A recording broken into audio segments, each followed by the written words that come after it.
దేవుని నామమునకి స్తోత్రము కలుగును గాక. ఈరోజు పరిశుద్ధాత్మ దేవుడు మనకిచ్చిన వాక్యము, వాగ్దానము, నిన్ను విడువను, నిన్ను ఎడబాయి. ప్రభు వాక్యం సెలవిస్తుంది, నిన్ను నేను విడువను, నిన్ను నేను ఎడబాయను. ఎందుకు? నీవు నా మార్గమును అనుసరిస్తున్న వాడివి కాబట్టి, దానవు కాబట్టి నేను నిన్ను ఏమాత్రము కూడా విడిచి పెట్టను అని చెప్పేసి దేవుని వాక్యము స్పష్టంగా మనకు సెలవిస్తుంది. ఎవరిని విడిచిపెడతాడు దేవుడు? ఎన్నిసార్లు గద్దించినను లోబడిన వాడు మరి తిరుగు లేకుండా హఠాత్తుగా వారిని దేవుడు విడిచిపెడతాడు. ఎన్నిసార్లు దేవుడు గద్దిస్తున్నా, ఎన్నిసార్లు దేవుడు మాట్లాడుతున్నా మాటను మనం పెడచెవిన పెట్టి దేవుని మాటకు, దేవుని వాక్యానుసారంగా మన బ్రతుకులు, మన జీవితాన్ని మనం మలుచుకోకపోతే ఇక దేవుడు చూసి చూసి ఏం చేస్తాడంట, తన కనుదృష్టిని తిప్పేసుకుంటాడు. ఇక వారిని విడిచిపెడతాడు. విడిచిపెట్టిన మరుక్షణము బ్రతుకు ఘోరాతి ఘోరంగా మారిపోతుంది. శాంసన్ దేవుడు ఆత్మ శాంసన్ మీద నుండి వెళ్ళిపోయిన తరువాత ఎంత భయంకరమైన పరిస్థితి వచ్చిందండి శాంసన్ కి.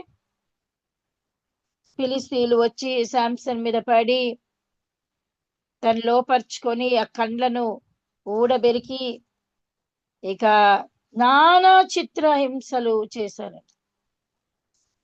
చివరికి శాంసన్ ఆ గుడిలో ఉండి ఆ గుడిని అంతా కూల్చేసుకొని వాళ్ళతో పాటు ఈయన కూడా చనిపోయారు. ఇంత భయంకరమైన పరిస్థితి. సౌలు విషయంలో మనం చూస్తే, ఇశ్రాయేలు ప్రజలకు సౌలు మొదటి రాజండి.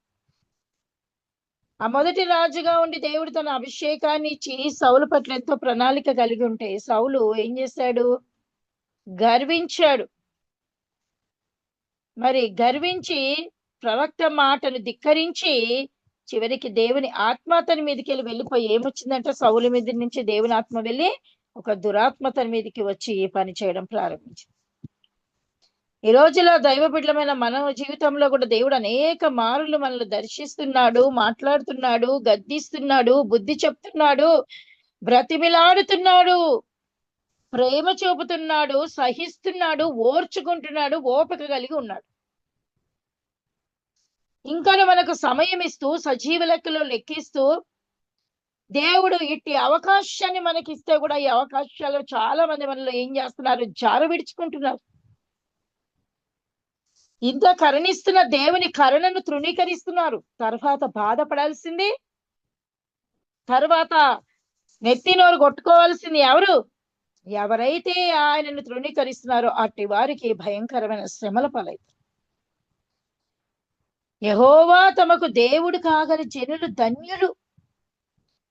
మరి యెహోవా లేని జనులు ఎవరండి? ఒకసారి ఆలోచించండి దైవజనమ, దేవుని బిడ్డలారా. మనము దేవుని కలిగి ఉంటే దేవుడు మన బ్రతుకులో ఏమైనా చేయగలడు, ఏదైనా చేస్తాడు. ఎన్నో ఆశలు కలిగి లోకంలో బ్రతుకుతున్నాం మనం.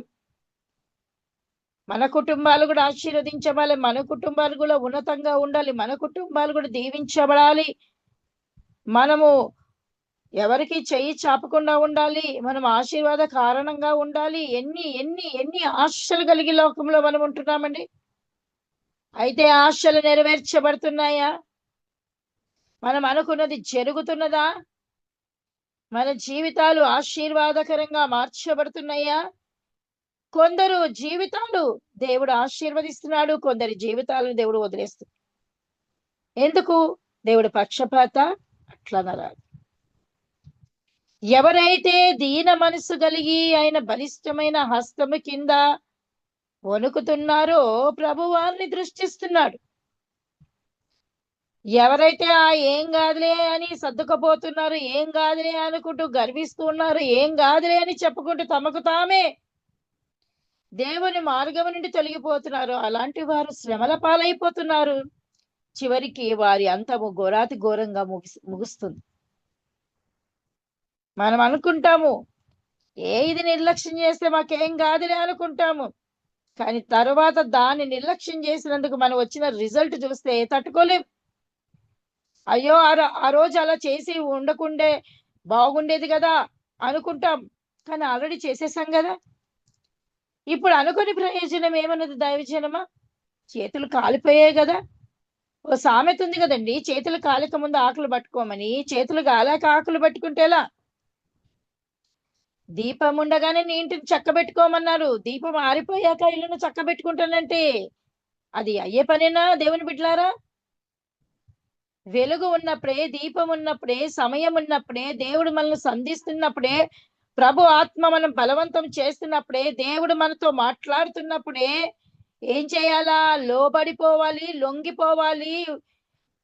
సరే ప్రభు అని చెప్పాలి అని ఏ మాట అయితే మనతో చెప్తున్నాడో ఆ మాట ప్రకారం మనం బ్రతుకుతే మన జీవితాలు ఆశీర్వదించబడతాయి. ఆ మాటను మీరితే మన బ్రతుకుల్లో ఒకటి పోతే ఒకటి. అయ్యో ఇది అయిపోతుంది కదా అని నువ్వు అనుకుంటావు, మరొకటి వచ్చి పడిపోతుంది. అయ్యో దీని నుండి గట్టెక్కేసాను కదా అనుకుంటే మరొకటి వచ్చేస్తుంది. ఎక్కడ నువ్వు పైకి ఎక్కుదామంటే ఒకటి లాగేస్తుంది. ఎటువైపు నువ్వు వెళ్దామన్నా కూడా కాస్తంత ఊపిరి పీల్చుకుంటున్నామని మనం అనుకుంటున్నామేమో, కానీ చివరికి మనం ఏమైపోతుంది? ఊపిరి పీల్చుకొని పరిస్థితిలోనికి మనం వెళ్ళిపోతాం దైవజనమ దేవుని బిడ్డలారా. కాబట్టి అలాంటి బ్రతుకులు, అలాంటి జీవితాలు మనము జీవిస్తున్నాం ఈ లోకంలో. ఎందుకు? దీనికి అందరికీ కారణం ఏంటి? సమయం ఇవ్వట్లేదు. దేనికి సమయం ఇవ్వట్లేదు? మన దేవునికి మనము సమయం ఇవ్వట్లేదు. వాక్యానికి సమయం లేదు, ప్రార్థనకు సమయం లేదు, దేవుని సన్నిధికి సమయం లేదు, దేవునితో గడిపే సమయం లేదు, వినే ఓపిక లేదు. ఇలా బ్రతుకుతున్నాం. కానీ లోకానికి మాత్రము ఓపిక ఉన్నా ఓపిక లేకున్నా లోకానికి మనము సమయం ఇచ్చేస్తాం. లోకాల్లో మనం ఎంత ఎంజాయ్ చేస్తున్నామో 24 గంటల్లో, దినమునికి 24 గంటల్లో ఎంత సమయం ప్రభుతో గడుపుతున్నాం, ఎంత సమయం మనము దేవుడికి ఇస్తున్నాం, ఎంత సమయం లోకము కొరకు వెచ్చిస్తాం, ఎంత సమయం నిద్రలో మునిగిపోతుంది. ఒక్కసారి మనల్ని మనం ఏం చేయాలంట? పరీక్షించుకోవాలి. దేవుడికి స్తోత్రం. దేవుడు ఆశిస్తున్న భక్తి ఎలాంటి భక్తి తెలుసా? నిన్ను నీ ప్రభు విడువక ఎడబాయక నీ చెయ్యి పట్టుకొని నిన్ను చక్కగా నడిపించి గమ్యానికి చేర్చి నీ బ్రతుకును ఆశీర్వదించవలనంటే మనము సరైన భక్తి చేస్తేనే దేవుడు మనల్ని గమ్యానికి చేరుస్తాడు. సంతుష్టి సహితమైన దైవ భక్తి గొప్ప లాభ సాధనమై ఉన్నది. ఎలాంటి భక్తి చేయాలంట దేవుడి బిడ్డ? సంతుష్టి సహితమైన దైవ భక్తి. మనం ఈ లోకములోనికి ఏమీ తేలేదు, దీనిలో నుండి ఏమీ తీసుకొని పోలేము. కాగా అన్న వస్త్రములు గరవారమై ఉండి వాటితో తృప్తి పొంది ఉందుము. చూసారా? మనము ఈ లోకములోనికి ఏది తీసుకొని రాలేదు, ఏమి కూడా తీసుకొని పోలేము. కాబట్టి తినుటకు తిండి దొరుకుతున్నదా? దొరుకుతున్నది. మనకు వస్త్రాలు ఉన్నాయా? ఉన్నాయి. ఉండడానికి ఒక గూడుందా? ఉంది. చాలు. దానితో మనం ఏం చేయాలంట? తృప్తి పడాలంట. దేవా ఇదైనా మాకిచ్చావు, ఇది లేని వారు చాలా మంది ఉన్నారు ప్రభువా. మమ్మల్ని ఆ స్థితిలో ఉంచకుండా ఇదిగో ఈ స్థితిలో మమ్మల్ని ఉంచావు, నీకు స్తోత్రం అని చెప్పి ఒక తృప్తి కలిగి మనము బ్రతుకుతే ఈ లోకంలో మన బ్రతుకంతా కూడా ఆశీర్వాదంగా దేవుడు తీసుకొని వెళ్ళిపోతాడు. చూడండి ఇక్కడ, ధనవంతులగుటకు అపేక్షించు వారు శోధనలోను, ఉరిలోను, అవివేకయుక్తములను, హానికరములైన అనేక దురాశల్లోనూ పడుదురు. సరే, ఈ యొక్క ధనవంతులగుటకు ప్రయాసం మనం అందరికి ఉన్నదండి. ఆశ ఎవరికి లేదండి? ఆశ లేని వారు ఎవరున్నారు? 1 తిమోతిలో 6వ అధ్యాయం 6వ వచనాల నుంచి 6వ వచనం చదువుతున్నా, మీరు తర్వాత చదువుకోండి. కానీ ఆశ లేని వారు ఎవరున్నారండి? ధనము కావాలని ఆశ లేని వారు ఉన్నారా ఈ లోకంలో? ఎవరు లేరు. చిన్న బిడ్డ కూడా ఏడుస్తుంటే ఆ చిన్న బిడ్డకు ఒక నోటు చూపించమంటే ఆపేస్తుంది ఆ పిల్లకి. అంత చిన్న వయసులో ఎలా అర్థమవుతుందండి? నాకు అర్థం కాదు. ధనము చూడండి, అందరూ ధనము కావాలని ఆశపడుతుంటారు. కానీ ఇక్కడ దేవుడి వాక్యం సెలవిస్తుంది, ధనవంతులగుటకు అపేక్షించు వారు శోధనలోను, ఉరిలోను, అవివేకయుక్తములను, హానికరములైన అనేక దురాశలోను పడుతుంది. దేంట్లో పడతారంట? శోధనలో పడిపోతారు, ఉరిలో పడిపోతారు, వారు హానికరమైన వాటిలో పడిపోతారు, భయంకరముగా వారు చిత్రవద అయిపోతారు. దేనికి? ధనాన్ని ఆశిస్తున్న విధానమును బట్టి. అట్టివి మనుషులను నష్టములోను నాశనములోను ముంచివేయి. ఇది బైబిల్ సెలవిస్తున్న మాట. అట్టివి ఏం చేస్తాయంట? మనుషులను నష్టములోను నాశనములోను ముంచేస్తుందంట. ఏంటిది? ఇది ధనమనే పిచాచి. ఈ ధనమనే పిచాచి ఏం చేస్తుందంట? మనల్ని నష్టములోను నాశనంలోను ఊరిలోను. అసలు ఆలోచించే సమయం కూడా ఇయ్యదండి. మనం ఆలోచించే సమయం ఉంటదండి? డబ్బు అనగానే ఇక మనం దేని గురించి ఆలోచించాం. ఇప్పుడు ఏదో ఒకటి ఫోన్ లో వింటున్నామండి. ఏదో ఫోన్ పే మీద దేని మీద 5 లక్షలు ఇచ్చేస్తాము, బ్యాంక్ కూడా ఇచ్చేస్తాడు మీకు 5 లక్షలు అని చెప్తున్నారు. నేను అనుకున్నా ఇందులో పడి ఎంత మంది పాడైపోతారు. డబ్బు అనగానే మనిషి ఏమైతే జంప్. ఎందుకు అంటే మనిషి ఆర్థిక సమస్యలు తీర్చుకోనికి ఆర్థిక ఇబ్బందులను కొలమిలో నుండి బయటికి పడనికి ఎప్పుడైతే డబ్బు అని అంటారో, ఈ డబ్బు ద్వారా నేను అనేక సమస్యలను తీర్చుకోగలనని చెప్పేసి ఆశతో పరిగెత్తుతున్నారు. కానీ ఈ ఆశనే సాతానుగాడు పట్టుకొని ఏం చేస్తున్నాడు? వారిని ఊరిలోనికి, ఉచ్చులోనికి, నాశనంలోనికి, నష్టములోనికి ఈడ్చుకొని పోతున్నాడు. ఇవే వీటిని ఎరగా వేసి వాడు మన ఆత్మీయ జీవితం మీద కూడా దెబ్బతీస్తున్నాడు. ఎందుకంటే మనల్ని నష్టంలోకి, ఊరిలోనికి, ఊపిలోనికి దిగిపోయిన తర్వాత ఇక్కడ ప్రభువులో గడపడం ఇంకా మనకు సాధ్యం అవుతుందా? ఇక ప్రభువులో మరి ఎక్కువ సమయము ప్రార్థన చేయడం సాధ్యమవుతుందా? అసలు మనసు సరిగ్గా ఉంటుందా? మన మైండ్ సరిగ్గా ఉంటుందా? ఉండదు. అంతా కూడా గజిబిజి గందరగోళంలా మారిపోతుంది మన జీవితం. ఇక అలాగ చేసి వాడు ఏం చేస్తాడు? దేవుడి సన్నిధికి, దేవునికి దూరం చేసి వాడు సంతోషించి గంతులు వేస్తుంటాడు. దైవజనమా, దేవుని బిడ్డలారా, ఎందుకనగా ధనాపేక్ష సమస్తమైన కీడులకు మూలము. కొందరు దానిని ఆశించి విశ్వాసం నుండి తొలగిపోయి నానా బాధలతో తమ్మును తామే పొడుచుకుని. వాక్యం సెలవిస్తున్న మాట అండి. ధనాపేక్ష సమస్తమైన కీడులకు మూలం అంట. ఈ ధనాపేక్ష విశ్వాసం నుండి మనిషిని తొలగించేస్తుంది. చివరికి దీంట్లో మునిగిపోయి కీడులో పడి, ఉరిలో పడి ఏమి చేయాలో దిక్కు తోచకుండా నానా బాధలతో వారికి బాధను సహించకుండా, భరించకుండా తమ్మును తాము ఏం చేసినారంటండి? ఇక్కడ పొడుచుకొని చచ్చారు. చూస్తలేమా మరి లోకంలో ఇంత భయంకరమైన పరిస్థితులు జరుగుతున్నాయి. అప్పుల పాలైపోయి ఇక వాళ్ళు ఏం చేయాలో తెలియని స్థితిలో వారు భయంకరంగా ఈ లోకాన్ని విడిచిపెట్టి వెళ్ళిపోతున్నారు. ఇది కాదండి సమస్యకు పరిష్కారం. అలా వెళ్ళిపోయినంత మట్టుకు మాత్రాన ఇక అది కాదండి, నీవు తప్పించుకొని వెళ్ళిపోతావేమో, కానీ నీ వెనక ఉన్న వాళ్ళకి ఇంకా భయంకరమైన బాధ కలుగుతుంది. ఇది కాదు మనము చేయాల్సింది. మరి ఏం చేయాలి మనము? ఉచ్చులో, ఉరిలో, ఊపిలో పడి ఉన్న నీవు లేవాలి, ధైర్యము వహించాలి, నడుము కట్టాలి, దేవుడి పాదాలు పట్టుకోవాలి, ఆ సమస్య నుంచి విడుదల పొందుకోవాలి. ఆ సమస్య నుంచి విడుదల దారి ఎందుకంటే పరిశుద్ధాత్మ దేవుడు మనకు చెప్పిన మాట ఏంటంటే, నిన్ను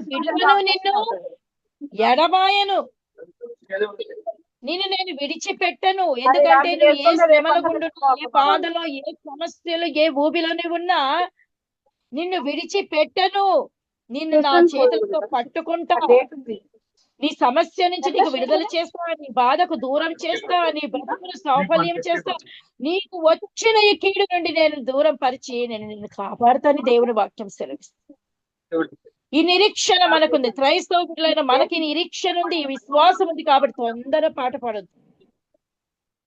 తొందరలో ఏదైనా మనము చెయ్యరానిది చేసుకోవద్దు. అలా చేసుకుంటే నాశనానికి వెళ్ళిపోతాం, నరకానికి వెళ్ళిపోతాం, దేవుని రాజ్యాన్ని కోల్పోతాం దేవుని పెట్టాల. కాబట్టి మనకంటూ దేవుడున్నాడు. ఏ స్థితిలో మనం ఏ పరిస్థితిలో మనమున్నా దేవుని పాద సన్నిధానమునకు వచ్చినప్పుడు దేవుడు ఖచ్చితంగా మన సమస్యను తీర్చి మన అంగలార్పుని నాట్యముగా మార్చి మన చెయ్యి పట్టుకొని పైకి లేవనెత్తగల శక్తిమంతుడండి మన దేవుడు. కృంగిన వేళ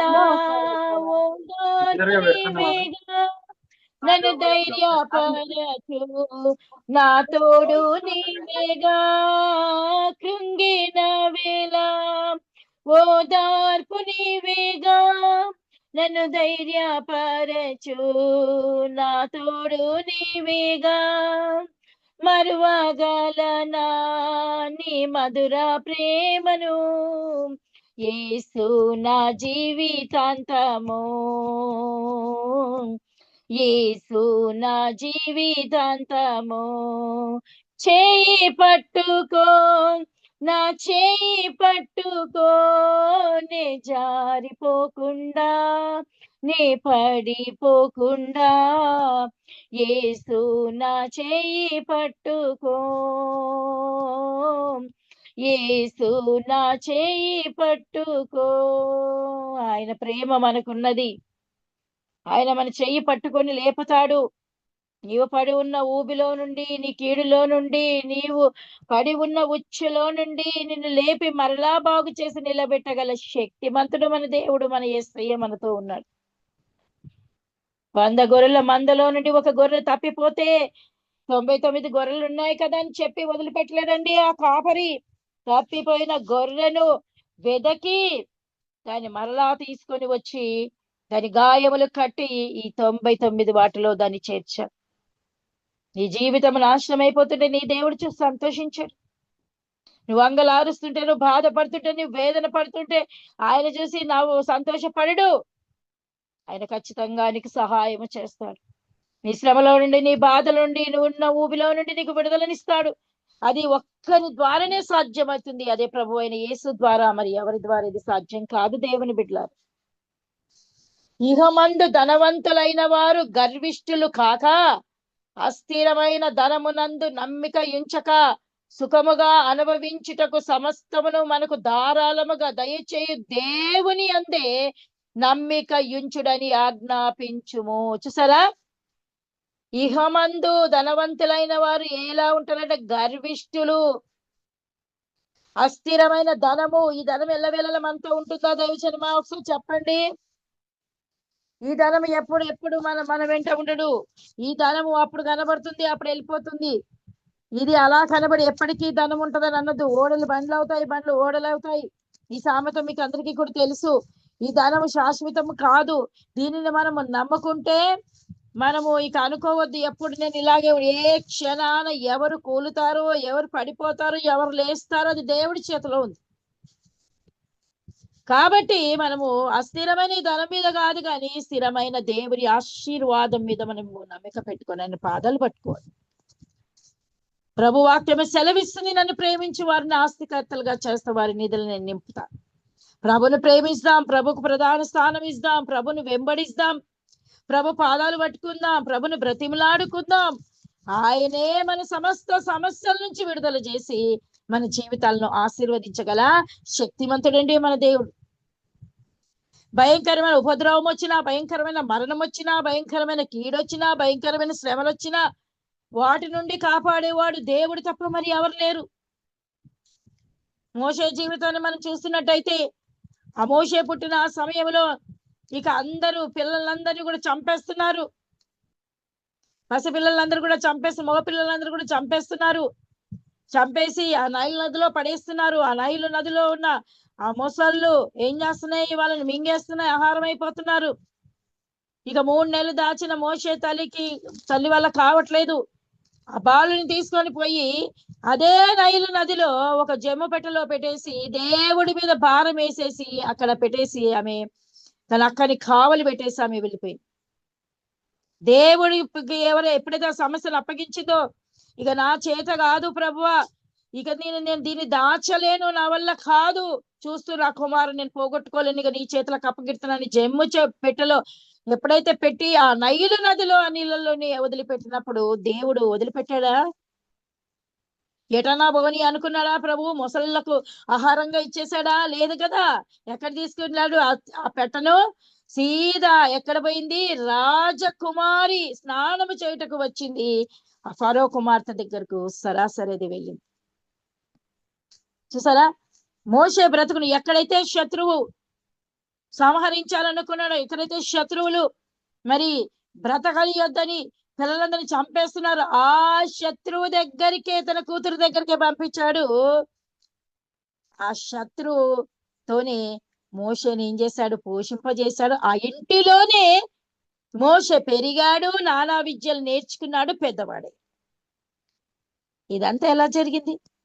దేవుడి చేతికి అప్పగించినప్పుడు ప్రభు మోషేను కంటికి రెప్పవలే కాపాడినాడు. శత్రువు ఏమి చెప్పకుండా, శత్రు పక్కలోనే బల్లెమై అతడు ఎదిగినట్టు మనం చూస్తాం.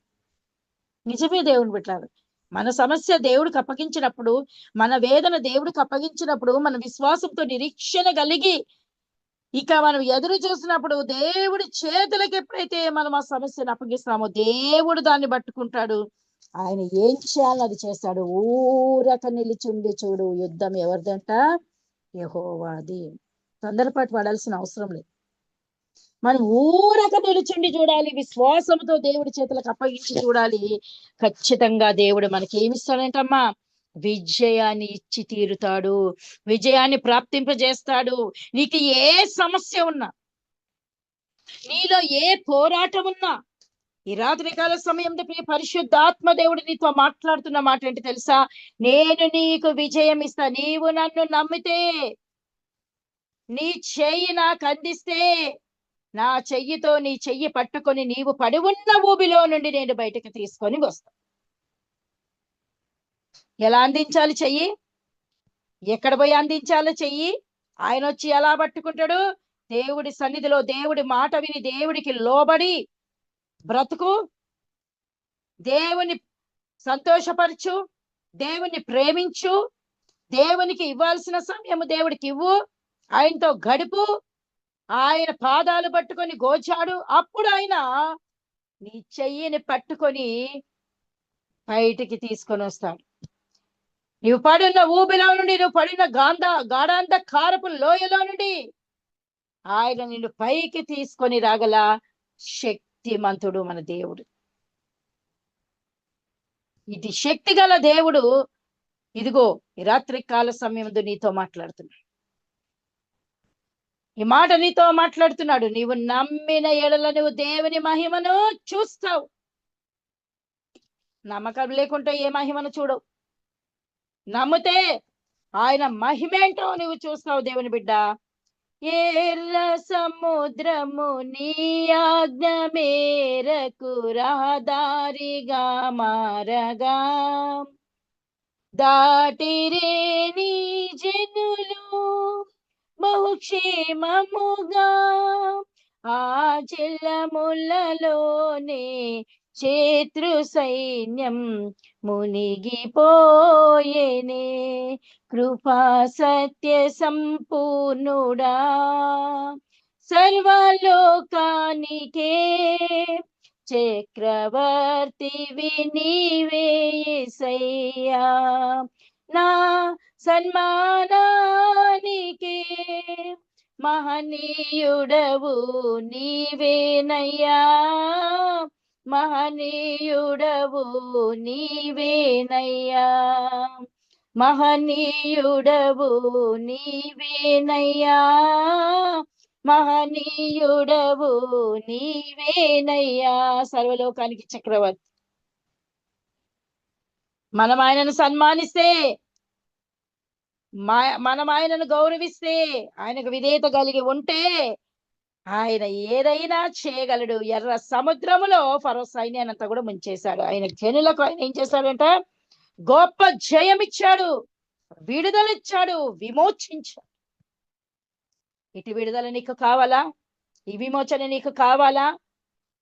ఇలాంటి గొప్ప కార్యము నీ బ్రతుకులో, నీ జీవితంలో, నీ శత్రువుల ఎదుట దేవుడు నీకు భోజనం సిద్ధపరిచి నూనెతో నీ తలంటి నీ గిన్నె నింపి పొర్లింప చేయాలని ఆశ నీకుంటే ఆయన రాజ్యము నీతిని మొదట వెతుకు. ఆయనతో నీ ప్రాణం పెనవేసుకొని పోని. ఆయన చెప్పినట్టు లోబడు, ఆయనను గౌరవించు, ఆయనకు విధేయత చూపించు, ఆయనతో గడుపు, ఆయనకు సమయం ఇవ్వు. అప్పుడు దేవుడు నీ జీవితంలో నువ్వు అడిగినదెల్లా కూడా దేవుడు చేసి నేను ఆశీర్వాద కారణంగా మారుస్తాను. ఇదేది లేదు, దేవుడు నా జీవితంలో అన్ని చేయాలి, ఏసు ఏసు రక్తమే చేయవనంగా అన్ని అయిపోవాలి, ఏసయానంగా అన్ని జరిగిపోవాలంటే కుదరదు.